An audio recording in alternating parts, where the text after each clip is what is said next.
A'udzu billahi minasyaitonir rajim. Bismillahirrahmanirrahim. Assalamualaikum warahmatullahi wabarakatuh wa maghfiratuh. Alhamdulillahilladzi bi ni'matihi tatimmu salihah. Hamdan katsiran thayyiban mubarakan fih. Allahumma shalli wa sallim wa barik ala Muhammad wa ala ali Muhammad. Hamba-hamba Allah yang muliakan, apa kabar pagi ini? Semoga antum semuanya beserta keluarga dalam keberkahan Allah Subhanahu wa taala. Allah berkahi hartanya, amalnya, usia, kehidupan, dan keluarganya. Pagi ini live dari fans page Nuruddin Al-Indonesia, dan insya Allah program-program kedepannya kita akan coba generate dari page ini, karena kemarin Facebook saya diblokir oleh musuh.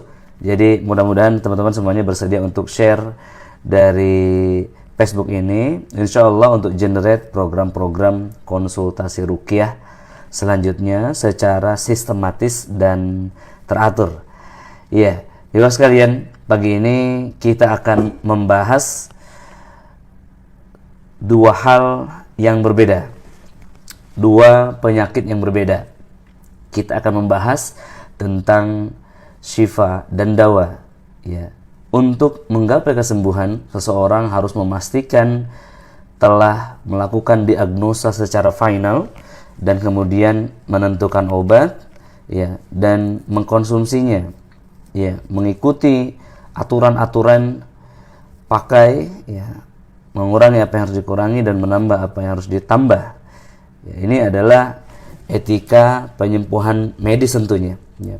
Ibu sekalian, sebagaimana kita ketahui, ketika kita sakit dan kita pergi ke rumah sakit, ya, kita akan menemukan dokter spesialis, ya. Dokter spesialis itu kemudian mendiagnosa kita, ya, dan menunjukkan sakit kita, ya. Kemudian setelah itu melakukan tindakan, ya, berupa suntik, berupa operasi, ya.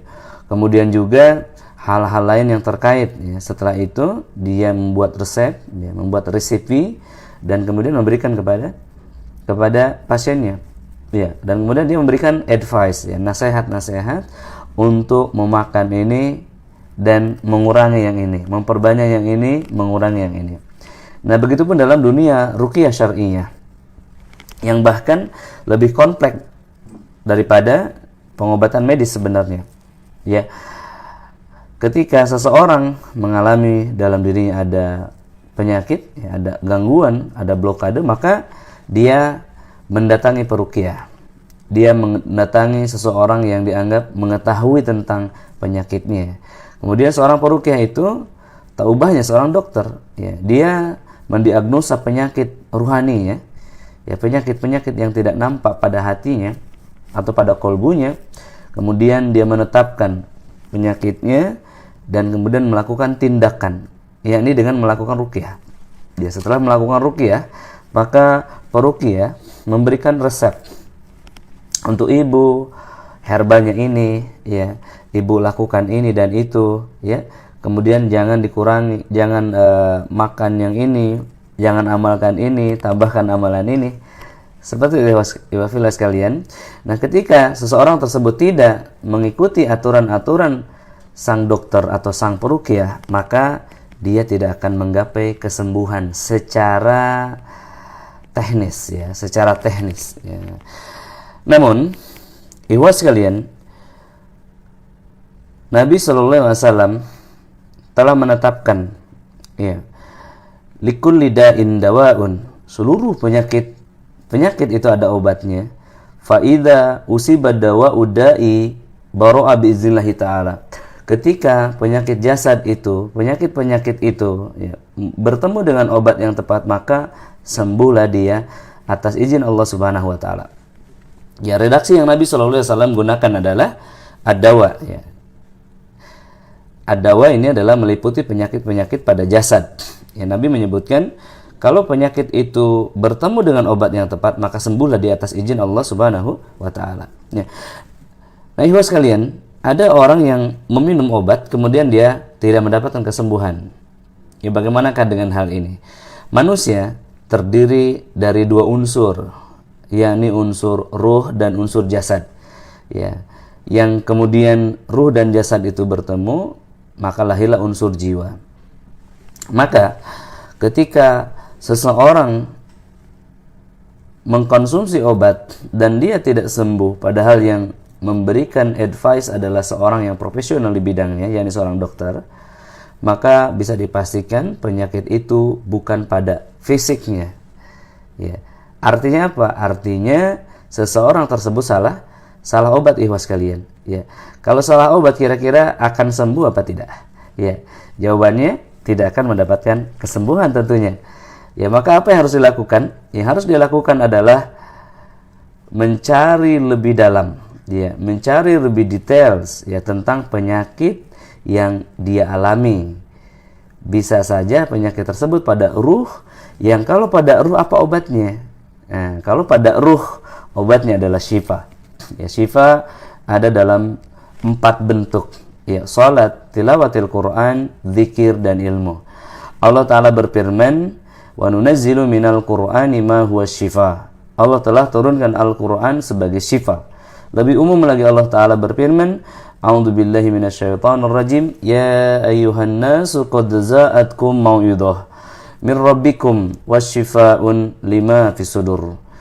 Wahai manusia, telah turun kepada kalian Al-Quran dan Sunnah, pelajaran dari langit, ya, mau'idah dari Rabbmu, wasyifa'un lima fis sudur, sebagai penyembuh bagi seluruh penyakit yang ada di dalam dada manusia. Ya. Di sini Allah menyebutkan mau'idah artinya adalah pelajaran dari langit. Tidak ada ikhwah pelajaran dari langit kecuali wahyu. Wahyu Al-Quran yang dijelaskan dengan sunnah, artinya manusia harus menggapai kesembuhan untuk penyakit rohaninya dengan apa-apa yang Allah wahyukan dan apa-apa yang Nabi jelaskan untuk wahyu tersebut. Nah, ikhwas sekalian, maksudnya apa? Diterapi dengan ruqyah, dibacakan dengan Al-Quran, memahami intisari daripada Al-Quran, ya, yang tujuannya adalah sebagai penyuci, ya, wa yuzakihim, menyucikan jiwa manusia, dan juga memberikan amal-amal sunnah, mengamalkan amal-amal yang sunnah tentunya. Ya, amal-amalan yang sunnah di sini adalah meliputi seluruh hal yang Nabi SAW lakukan, yang Nabi SAW anjurkan, dan yang Nabi SAW ridhoi. Nah, lalu ketika seseorang sudah memahami penyakitnya, lalu menemukan obatnya, ya, dan kemudian mengaplikasikannya, penyakit jasad dengan adawa, kurma, madu, habatus sauda, zaitun, kemudian penyakit ruhnya dengan kalamullah, ya, dengan zikrullah, dengan ilmu, pengetahuan tentang akidah, syariat dan sunnah, dan kemudian juga melakukan zikir-zikir, lalu kemudian belum sembuh. Apa yang harus dilakukan, saudaraku sekalian? Apa yang harus dilakukan? Kita harus kembali kepada Al-Quran dan melihat lagi, ya, melihat lagi apa sebenarnya yang tersirat di dalam ayat-ayat tersebut. Ya, dalam 4 ayat di dalam Al-Quran yang menyebutkan tentang syifa, setidak-tidaknya, ya, wa idza maridtu fahuwa yasmin, dan ketika engkau sakit maka Allah lah yang menyembuhkan. Di sini menjadikan indikator kepada kita bahwa yang disebutkan syifa itu adalah untuk penyakit-penyakit yang marad, penyakit-penyakit di dalam hati manusia. Yang ini terhubung dengan ayat yang lainnya. Ayo sekalian, Allah Ta'ala menyebutkan, Qul huwa lilladzina amanu hudan wa shifa. Katakan kepada orang-orang yang beriman bahwasannya Al-Quran itu hudan dan shifa. Dia adalah petunjuk dan penyembuh. Ya. Shifa dalam bahasa Arab adalah penyembuh, sementara ad-dawa adalah obat. Apa perbedaan obat dan penyembuh? Obat adalah untuk penyakit-penyakit jasad, ya, sebagai sunnatullah yang Allah tetapkan. Kalau ini obatnya ini, kalau haus obatnya minum, kalau lapar obatnya makan, begitu ya. Maka kalau syifa ini adalah penyembuh yang berupa hadiah dari Allah untuk orang-orang yang beriman. Apa buktinya? Setiap kata syifa itu mengacu kepada iman, ya. Wa nunazzilu minal Qur'ani ma huwa syifa wa rahmah lil mu'minin. Ya. Artinya ketika kita sudah menggapai obat yang disebut syifa ini, namun juga belum mendapat kesembuhan, apa yang dilakukan? Apa yang terjadi? Mungkin kita belum beriman kepada Allah Subhanahu wa taala. Ya. Bagaimana orang yang disebut beriman itu? Ya. Yang pertama, ikhwas sekalian, tentu yang kita ketahui secara harfiahnya, ya, orang beriman itu adalah yang mengimani Allah Subhanahu wa taala, rasul-rasulnya, kitab-kitabnya, kode dan kodarnya, ya, secara sempurna, 6 rukun iman. Baik.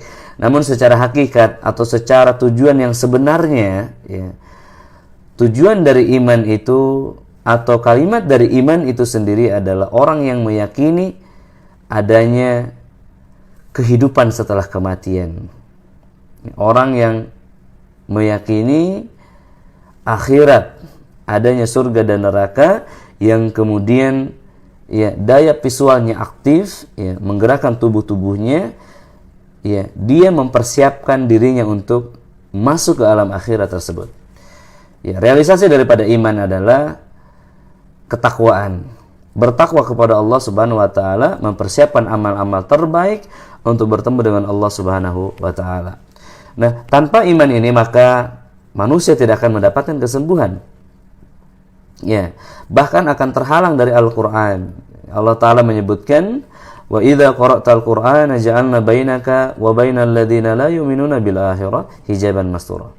Seandainya Al-Qur'an dibacakan kepada orang-orang yang tidak beriman pada kehidupan akhirat atau orang-orang kafir dalam tafsirnya, maka apa yang terjadi? Hijaban mastura. Allah akan buatkan hijab yang menghalang, ya, antara manusia dengan Al-Qur'an tersebut. Allah tidak ridha Al-Qur'an menjadi obat bagi orang-orang kafir, bagi orang-orang yang musyrik, bagi orang-orang yang durhaka kepada Allah Subhanahu wa taala, bagi orang-orang yang di hatinya tidak ada akhirat. Kadang orang diruqyah, namun yang dia inginkan adalah kesembuhan fisiknya agar dia prima dan melakukan maksiat lagi. Nah, ini yang menyebabkan kesembuhan itu terhalang, saudaraku sekalian.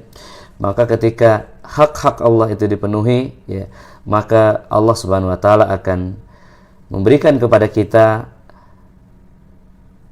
solusi untuk hidup kita. Al-Quran tidak hanya menjadi obat, ya, namun juga akan menjadi pengubah hidup kita. Ya, kitab suci Al-Quran adalah satu-satunya kitab yang tidak bisa diubah, namun keberadaannya mengubah kehidupan manusia.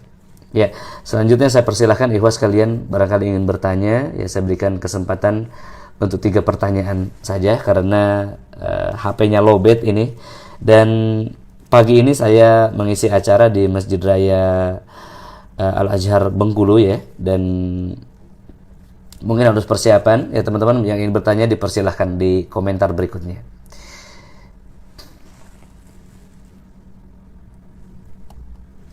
Ya, persilahkan ikhwas kalian untuk menyampaikan pertanyaannya, ya.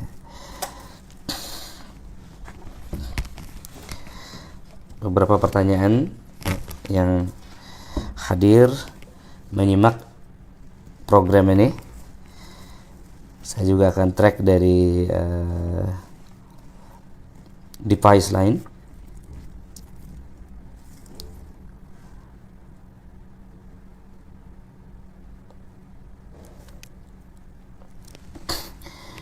Iya, mohon maaf nampaknya belum ada penanya atau pertanyaan belum masuk ke redaksi kami.